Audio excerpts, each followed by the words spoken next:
शांति देवी का जन्म 1926 में दिल्ली, भारत में हुआ था। उस समय दिल्ली एक शांत और सांस्कृतिक रूप से समृद्ध शहर था, जहां परंपराएं और आधुनिकता का संगम देखने को मिलता था। उनका परिवार एकदम साधारण था। वे लोग एक छोटे से घर में रहते थे, जहां हर दिन की शुरुआत पूजा और प्रार्थना से होती थी। वो लोग एक साधारण जीवन जीते थे। उनके जीवन में बहुत अधिक सुविधाएं नहीं थीं, लेकिन वे खुश और संतुष्ट थे। जैसे जैसे शांति बड़ी होती गई, वो भी दूसरे बच्चों की तरह लगती थी। वो अपने दोस्तों के साथ खेलती थी और स्कूल जाती थी, जहां उसे पढ़ाई में भी मजा आता था। वो अपने दोस्तों के साथ खेलती थी, वो स्कूल जाती थी और वहां के खेल और गतिविधियों में भाग लेती थी। लेकिन जब शांति 4 साल की हुई तो कुछ बदल गया। उसके व्यवहार में अचानक एक अजीब सा परिवर्तन आया। वो अजीब अजीब बातें करने लगी। उसके माता पिता को समझ नहीं आया कि ये सब क्या हो रहा है। वो पिछले जन्म की बातें करने लगी। उसने अपने पिछले जीवन के बारे में विस्तार से बताना शुरू कर दिया। वो कहती थी कि उसका असली नाम लुगडी देवी है। उसने अपने पिछले जीवन के कई घटनाओं का वर्णन किया। शांति ने अपनी पिछली जिंदगी के बारे में बहुत कुछ बताया। उसने अपने परिवार और दोस्तों के बारे में भी बताया। उसने कहा कि वो मथुरा में रहती थी, जो कि दिल्ली से बहुत दूर है। उसने मथुरा के बारे में कई बातें बताईं जो एक छोटे बच्चे के लिए असंभव थी। उसे अपने पति का नाम केदारनाथ भी याद था। उसने अपने पति के बारे में भी कई बातें बताईं। पहले तो उसके परिवार वालों ने उसकी बातों को अनसुना कर दिया। उन्हें लगा कि ये सब उसकी कल्पना का हिस्सा है। उन्होंने सोचा कि वो बस एक बच्ची है जिसकी कल्पना बहुत तेज है।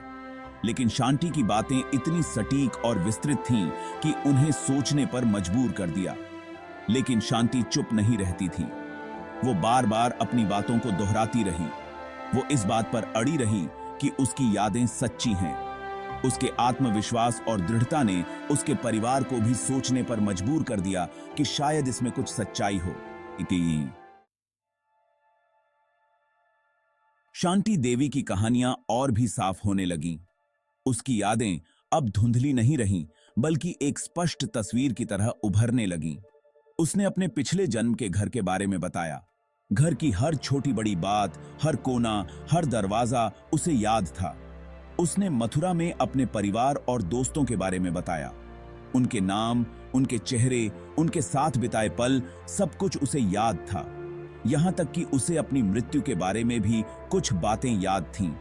उसने बताया कि कैसे उसकी जिंदगी का अंत हुआ था। उसने कहा कि उसकी मृत्यु एक बेटे को जन्म देते समय हुई थी। यह सुनकर सबकी आंखें नम हो गईं। उसके परिवार वाले उसकी इन बातों को सुनकर हैरान रह गए। वे सोच में पड़ गए कि क्या यह सब सच हो सकता है। उन्हें आश्चर्य होने लगा कि कहीं उसकी इन अजीब और गरीब कहानियों में कुछ सच्चाई तो नहीं है। क्या यह सब महज एक संयोग है या फिर कुछ और? एक दिन शांति ने एक ऐसी बात बताई जिससे सब हैरान रह गए। उसने कुछ ऐसा कहा जो किसी ने सोचा भी नहीं था। उसने कहा कि उसके पति केदारनाथ की मथुरा में कपड़े की दुकान है। यह सुनकर सबकी आंखें खुली की खुली रह गईं। उसे उस दुकान का नाम भी याद था। उसने बिना किसी हिचकिचाहट के दुकान का नाम बताया। उसका नाम था केदारनाथ चौरासिया। यह नाम सुनते ही सबके चेहरे पर एक अजीब सी चमक आ गई। इस खास जानकारी ने सब कुछ बदल दिया। अब सबको यकीन होने लगा कि शांति की कहानियों में कुछ सच्चाई है। उसके परिवार को एहसास हुआ कि ये सब एक बच्चे की कल्पना से कहीं बढ़कर है। यह एक रहस्य था जिसे सुलझाना बाकी था। शांति देवी की कहानी पूरे गांव में फैल गई। लोग इस रहस्यमयी घटना के बारे में बातें करने लगे। हर कोई जानना चाहता था कि क्या यह सच है या सिर्फ एक कल्पना। शांति के स्कूल के एक टीचर ने इस बारे में और जानकारी जुटाने का फैसला किया। उन्होंने सोचा कि अगर शांति सच कह रही है तो यह एक अद्भुत खोज होगी। उन्होंने शांति द्वारा दिए गए केदारनाथ के पते पर एक पत्र लिखा। पत्र में उन्होंने शांति की कहानी और उसके दावे के बारे में विस्तार से लिखा। सभी को आश्चर्य हुआ जब उन्हें जवाब मिला। पत्र में लिखा था कि केदारनाथ नाम का एक आदमी सचमुच मथुरा में रहता था। केदारनाथ मथुरा में एक कपड़ा व्यापारी था। वह अपने काम में व्यस्त रहता था और लुगदी देवी के बारे में शांति द्वारा बताई गई कई बातों की पुष्टि कर सकता था। केदारनाथ ने बताया कि लुगदी देवी का जीवन बिल्कुल वैसा ही था जैसा शांति ने बताया था। यह सुनकर सभी हैरान रह गए। उसने लुगदी देवी के जीवन के बारे में शांति द्वारा बताई गई कई बातों की पुष्टि की। उसने कहा कि लुगदी देवी की मृत्यु के बाद से उसने कभी नहीं सोचा था कि वह फिर से उसके बारे में सुनेगा। केदारनाथ हैरान और उत्सुक था। उसने सोचा कि क्या यह सचमुच उसकी पत्नी का पुनर्जन्म हो सकता है। उसने अपने बेटे के साथ दिल्ली जाने का फैसला किया। वह जानना चाहता था कि क्या शांति सचमुच उसकी पत्नी का पुनर्जन्म है। वो उस छोटी बच्ची से मिलना चाहता था जो खुद को उसकी मृत पत्नी का पुनर्जन्म बता रही थी। यह मुलाकात उनके लिए बहुत महत्वपूर्ण थी। मुलाकात गुप्त रूप से तय की गई। वे नहीं चाहते थे कि इस बारे में ज्यादा लोग जानें। उस समय शांति देवी केवल 8 साल की थी। इतनी छोटी उम्र में उसने जो बातें बताई थीं, वे सभी को चौंका देने वाली थीं। शांति देवी और केदारनाथ की मुलाकात बहुत ही भावुक थी। शांति ने उसे तुरंत पहचान लिया और उसे अपने पिछले जन्म के पति के रूप में गले लगा लिया। उसने अपने पिछले जन्म के बेटे को भी पहचान लिया और उसे ढेर सारा प्यार दिया। इस अविश्वसनीय मुलाकात की खबर भारत के पूजनीय नेता महात्मा गांधी तक पहुंची। गांधी शांति देवी की कहानी से बहुत प्रभावित हुए। उन्होंने इसे पुनर्जन्म के एक संभावित मामले के रूप में देखा जो भारतीय दर्शन में गहराई से निहित है। गांधी जी ने 15 प्रसिद्ध नागरिकों की एक समिति बनाई। इस समिति में राजनेता, पत्रकार और विद्वान शामिल थे। उनका मिशन था कि शांति देवी के दावों की पूरी तरह से जांच की जाए। समिति शांति देवी के साथ मथुरा गई। वे उसकी प्रतिक्रियाओं को देखना और उसकी यादों की पुष्टि करना चाहते थे। उन्होंने जो देखा वो आश्चर्यजनक था। शांति देवी ने मथुरा की गलियों में बड़ी आसानी से रास्ता ढूंढ लिया, जैसे कि वो यहां से कभी गई ही नहीं थी। वो समिति को सीधे उस घर ले गई जिसके बारे में उसने दावा किया था कि वो उसके पिछले जन्म का घर था। उसने अपने पिछले जन्म के रिश्तेदारों और दोस्तों को पहचान लिया, जबकि उसने उन्हें इस जन्म में कभी नहीं देखा था। उसने लुगदी देवी के रूप में अपने जीवन के बारे में ऐसी निजी बातें बताईं जो केवल लुगदी देवी को ही पता हो सकती थीं। समिति की जांच ने सनसनी मचा दी। शांति देवी के दावों का समर्थन करने वाली उनकी रिपोर्ट दुनिया भर में सुर्खियां बनी। लोग उस छोटी बच्ची को देखकर हैरान थे जिसे अपनी पिछली जिंदगी याद थी। अंतरराष्ट्रीय शोधकर्ता और पत्रकार भारत आने लगे। उन्होंने शांति देवी का साक्षात्कार लिया, इस उम्मीद में कि वो उसकी अविश्वसनीय कहानी के पीछे के रहस्य को समझ सकें। उसका मामला कथित पुनर्जन्म के सबसे अच्छे से प्रमाणित मामलों में से एक बन गया।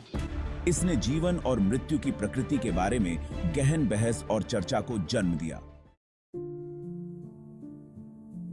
जैसे जैसे शांति देवी बड़ी होती गई, उसने अपनी कहानी लोगों को बताना जारी रखा। उसने अपनी कहानियां सुनाने के लिए अलग अलग देशों की यात्रा की। पुनर्जन्म की संभावना के बारे में चर्चा करने के लिए वो आध्यात्मिक गुरुओं और वैज्ञानिकों से मिली। इतनी प्रसिद्धि और ध्यान के बावजूद वो जमीन से जुड़ी रहीं। उसने एक साधारण जीवन जिया, अपने विश्वासों के प्रति समर्पित रहीं। उसने अपने अनोखे अनुभवों से कभी भी लाभ कमाने की कोशिश नहीं की। उसने खुद को एक संदेशवाहक के रूप में देखा जो जीवन और मृत्यु के रहस्यों की एक झलक दिखा रही थी। शांति देवी का देहांत 1987 में हुआ। हालांकि उनकी कहानी आज भी दुनिया भर के लोगों को मोहित और प्रेरित करती है।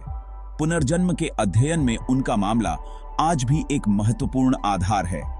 बहुत से लोगों का मानना है कि उनकी कहानी मृत्यु के बाद चेतना के अस्तित्व के लिए ठोस सबूत प्रदान करती है। उनका अनुभव जीवन और मृत्यु की पारंपरिक समझ को चुनौती देता है। यह हमें अपने वर्तमान भौतिक अस्तित्व से परे आत्मा की यात्रा की संभावना पर विचार करने के लिए प्रोत्साहित करता है।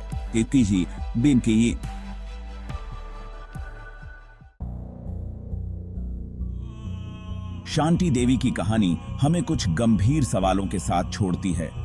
क्या पुनर्जन्म वास्तविक है? क्या यह संभव है कि यादें और व्यक्तित्व मृत्यु को पार कर एक नए जीवन में फिर से जन्म लें? जबकि इन सवालों के कोई निश्चित उत्तर नहीं है, शांति देवी जैसे मामले अज्ञात की एक झलक दिखाते हैं। वे हमारी समझ की सीमाओं को आगे बढ़ाते हैं और हमें उन रहस्यों का पता लगाने के लिए आमंत्रित करते हैं जो हमारी वर्तमान धारणा के परे हैं।